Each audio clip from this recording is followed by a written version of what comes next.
अंजाम दी जाती है। बस वारदात पर वारदात, आखिर कब तक चलेगा ये कत्लेआम।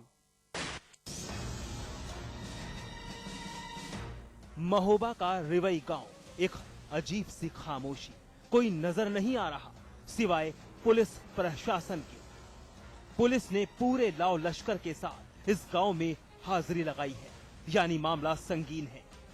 अब जो मंजर हम आपको दिखाने वाले हैं उसे देखकर आपकी रूह कांप उठेगी, लेकिन कड़ी दर कड़ी उस मंजर की ओर बढ़ते हैं। कच्ची सड़क, सड़क पर पड़ी किसी की टोपी, गिरी हुई गाड़ी। अब जरा इस खूनी मंजर को देखिए। जमीन पर पड़ी एक लाश, आसपास की जमीन खून से सनी हुई है। पुलिस वाले शिनाख्त करने में जुटे हैं।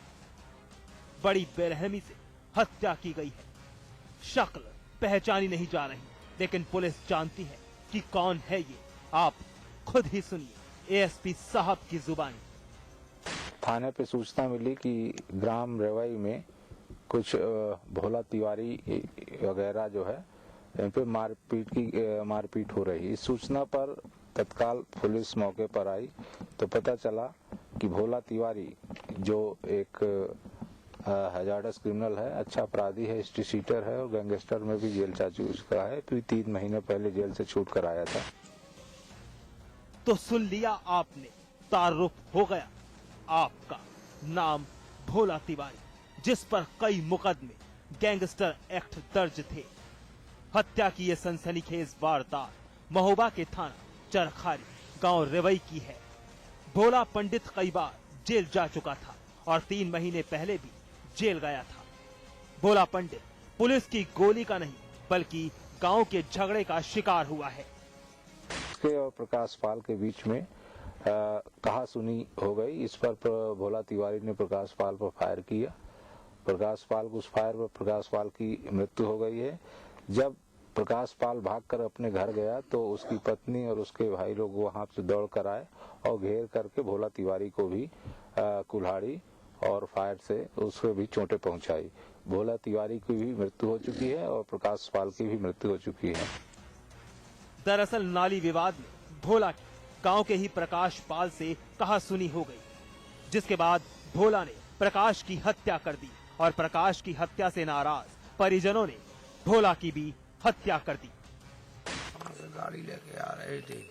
जी बहुत बिलात आदमी थे यहाँ, पूरे बस्ती के। जी पहले ही लगे हुए, इनकी पहले से रंजिश थी। इनने फोन करके बुला हुआ, जो इधर आते फोन करके बुला हुआ इनका। इस दोहरे हत्याकांड से पूरे गांव में कोहराम मचा है। तनाव को देखते हुए पूरे गांव में पुलिस की तैनाती की गई है। इस विवाद में जो लोग जख्मी हुए हैं उन्हें पुलिस ने इलाज के लिए भेज दिया है। लेकिन इस वारदात ने एक बात तो साबित कर ही दी कि खून का बदला खून ही होता है। रविंद्र निगम, महोबा, समाचार प्लस। अपराध पर लगाम लगाने में पुलिस बेबस है और इस बेबसी का भरपूर फायदा अपराधी उठा रहे हैं। उन्हें ना तो सजा का डर है और ना ही पुलिस प्रशासन का। पुलिस प्रशासन बस दावे करती है, लेकिन इन दावों की धज्जियां तब उड़ जाती है जब अपराधी पुलिस के नाक के नीचे किसी बड़ी वारदात को अंजाम दे जाते हैं। तारीख 19 दिसंबर, रात का स्याह अंधेरा। इलाके में पुलिस अपने काफिले के साथ आई है। गली के बीचों बीच कोहराम मचा है। इलाके में मौजूद प्रभात जैन ज्वेलरी शॉप। चलिए इस दुकान में दाखिल हुआ जाए। पुलिस दुकान के भीतर भी मौजूद है। Fingerprint expert team, dog squad team सभी तफ्तीश में जुटे हैं। दुकान की हालत तो देखिए, मानो तूफान आया था जिसने ज्वेलरी शॉप की ये हालत बना दी। तूफान हम ऐसे ही नहीं कह रहे, यकीन मानिए चोर तूफान बनकर आए थे और तबाही मचा के चले गए। दुकान का सारा सोना, सारी चांदी, सब कुछ उड़ा कर ले गए। कुछ नहीं छोड़ा चोरों ने। 20 लाख के ऊपर की डकैती को अंजाम दिया गया है। तफ्तीश करते करते रात ढल गई, लेकिन कोई सुराग नहीं मिला। बड़े बेखौफ थे वो चोर जो 4 क्विंटल की तिजोरी उखाड़ कर ले गए और पुलिस को खबर तक नहीं लगी। पूरी तरह लूट दिया गया, बर्बाद कर दिया गया हम लोगों को। कुछ छोड़ा ही नहीं है दुकान में, पूरी तिजोरी तक उठा लेगा। लगभग 20 का तो अमाउंट मेरे दिमाग में है, उससे ऊपर का मैं बात करता हूँ। 20 का मतलब पूरा बताओ। लगभग 20 लाख रुपए का तो नुकसान होना चाहिए मेरे। इससे ऊपर का जो जाता है वो मुझे बात करनी। लूट की ये सनसनीखेज वारदात आगरा के थाना बरहन की है। प्रभात जैन का आरोप है कि हर दिन पुलिस इस इलाके की निगहबानी करती थी, लेकिन ऐसा क्या हुआ कि जब इस वारदात को अंजाम दिया गया उस वक्त पुलिस का कुछ अता पता नहीं था। ट्रीटमेंट मैं तो रात को 3:40 को लौटा हूँ तो मैंने देखा था ये शटर खुला हुआ था। जब मैंने यहाँ चेक किया तब देखा तिजोरी गायब है, तो मैंने ऐसे भरन को तुरंत फोन किया।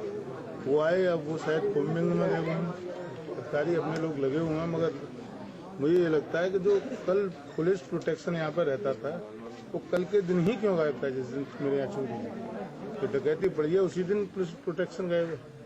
तो यहाँ संदिग्धता नजर आती है। दुकान चलाने के अलावा प्रभात पर और भी जिम्मेदारियां हैं। एक बुजुर्ग पिता जो कि बीमार हैं, जिनका इलाज जरूरी था, लिहाजा प्रभात अपने पिता को अस्पताल में दिखाने गया हुआ था। लेकिन क्या पता था कि इस दौरान प्रभात बर्बाद हो जाएगा। लौटकर आया तो आंखें फटी रह गई। दुकान का शटर खुला हुआ, अंदर तबाही का मंजर, हर तरफ उथल पुथल, लाखों का सोना और चांदी सब गायब। कंगाल हो चुका था प्रभात, करता भी तो क्या करता। डकैती की यह वारदात पूरे इलाके में आग की तरह फैल गई। इलाके का हर कारोबारी इस वारदात से गुस्से में आ गया। बैठा हुआ है और जब तक ये खुलासा नहीं होगा जब तक हमारा बाजार बंद रहेगा। अच्छा, पुलिस प्रशासन के बारे में क्या सवाल है आपको? बिल्कुल लापरवाही बिल्कुल जो एसओ भरे हैं इस समय बिल्कुल कार्य उनका शून्य है। जिस तरीके से एसओ की जो होती है काम करने की क्षमता वो बिल्कुल इस समय जीरो है। और मैं ये चाहूँगा कि इनको सस्पेंड किया जाए।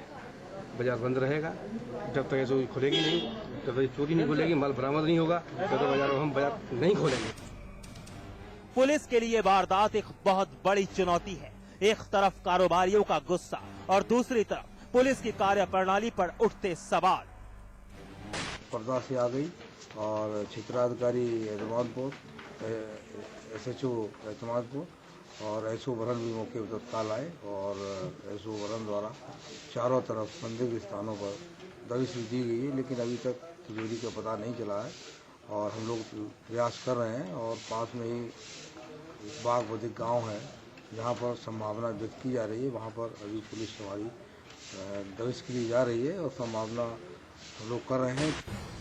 फिलहाल पुलिस हर संभव कोशिश में जुटी है कि किसी तरह इस वारदात का खुलासा हो, क्योंकि अब खाकी की इज्जत का सवाल है। शिव चौहान, आगरा, समाचार प्लस।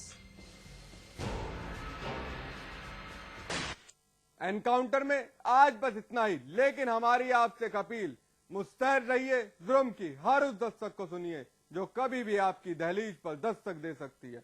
नमस्कार।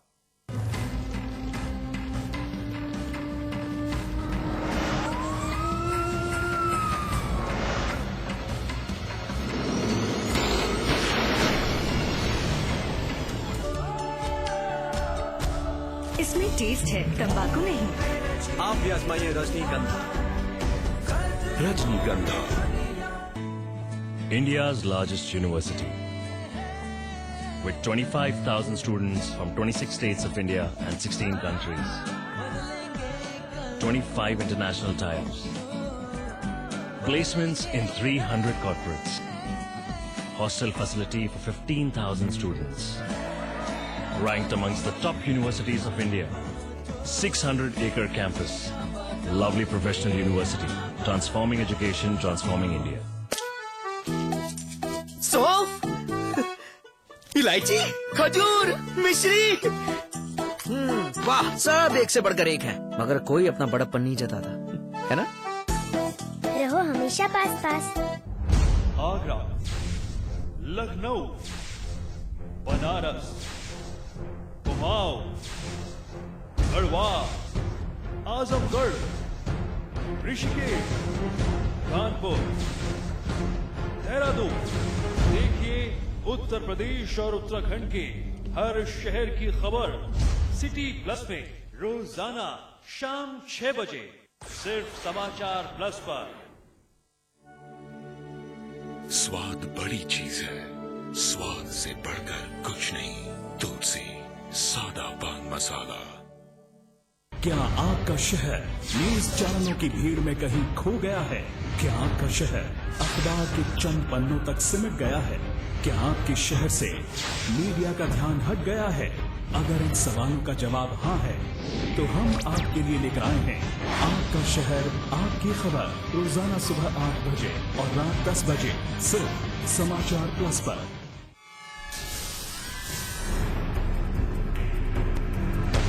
अगर आपके आसपास हो रहा है कुछ गलत, तो समाचार प्लस दे रहा है आपको मौका सिटीजन जर्नलिस्ट बनने का। अपने कैमरा या मोबाइल फोन से खींचिए तस्वीर या वीडियो और उसे भेज दीजिए, या कीजिए हमें फोन। अपनी खबर को दीजिए अपना अंदाज, बनिए जनता की आवाज। सिटीजन जर्नलिस्ट सिर्फ समाचार प्लस पर। खबर वही जो हमने कही। एक प्रदेश ऐसा जो तय करता है देश की राजनीति की दशा और दिशा। एक दूसरा प्रदेश जिसकी कला संस्कृति ही नहीं, हर जर्रा है खूबसूरत, अनूठा और विशेष। देखिए उत्तर प्रदेश और उत्तराखंड की हर हलचल सिर्फ समाचार प्लस पर। खबर वही जो हमने कही। ताबड़तोड़ रेप की वारदातों से शर्मसार हुई यूपी। बरेली में सिपाही ने अनाथ नाबालिग लड़की के घर में घुसकर लूटी आबरू, तो मऊ में महिला के साथ हुआ गैंगरेप। सोनिया गांधी के संसदीय क्षेत्र राय बरेली में भी महिला के साथ घर में घुसकर गैंगरेप। मामले को दबाने में जुटी पुलिस। दिल्ली गैंगरेप पीड़ित लड़की की हालत स्थिर, डॉक्टरों ने जारी किया हेल्थ बुलेटिन, कहा बहादुरी से लड़ रही है पीड़ित। यूपी के नगर विकास मंत्री आजम खान पर एसी फर्स्ट क्लास के कोच अटेंडेंट के साथ मारपीट का आरोप। बेडशीट बिछाने को लेकर निकाला गुस्सा, पीड़ित ने दर्ज कराई शिकायत। प्रमोशन में आरक्षण के विरोधी 18 लाख कर्मचारियों ने वापस ली हड़ताल, कल से लौटेंगे काम पर। मायावती ने केंद्र सरकार को कोसा, कहा दलित विरोधी है केंद्र सरकार। कोर्ट की अवमानना के मामले में यूपी सरकार ने हाईकोर्ट से मांगी 1 दिन की मोहलत, कल होगी अगली सुनवाई। नोएडा अथॉरिटी के दागी अधिकारियों को हटाने के मामले में कोर्ट ने जारी किया था अवमानना नोटिस। सहारनपुर में जानवर चुराने के 2 आरोपियों की लोगों ने पेड़ से बांधकर की पिटाई। लोगों ने आरोपियों के सिर और मूंछ के काटे बाल। पुलिस ने दोनों को लोगों के पागलपन से बचाया। गुजरात में मोदी ने लगाई हैट्रिक, सूबे में लगातार 5वीं बार बनेगी बीजेपी की सरकार। 6 करोड़ गुजरातियों का मोदी ने दिया धन्यवाद। हिमाचल प्रदेश में बीजेपी को लगा बड़ा झटका, कांग्रेस को हासिल हुआ पूर्ण बहुमत। शिमला में कांग्रेसियों ने बांटी मिठाइयां। और संसद का शीतकालीन सत्र हुआ समाप्त, दोनों सदन अनिश्चितकाल के लिए स्थगित। सरकार नहीं पेश कर सकी प्रमोशन में आरक्षण बिल।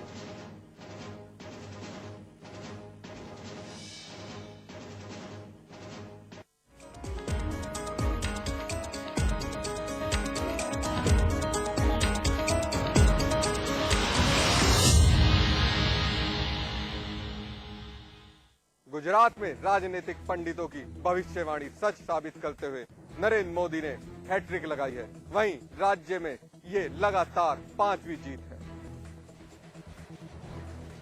गुजरात में सभी सीटों के परिणाम आ गए हैं। बीजेपी को बहुमत से ज्यादा सीटें फिर मिली हैं। बीजेपी ने रिकॉर्ड सीटों पर जीत दर्ज की। तमाम कोशिशों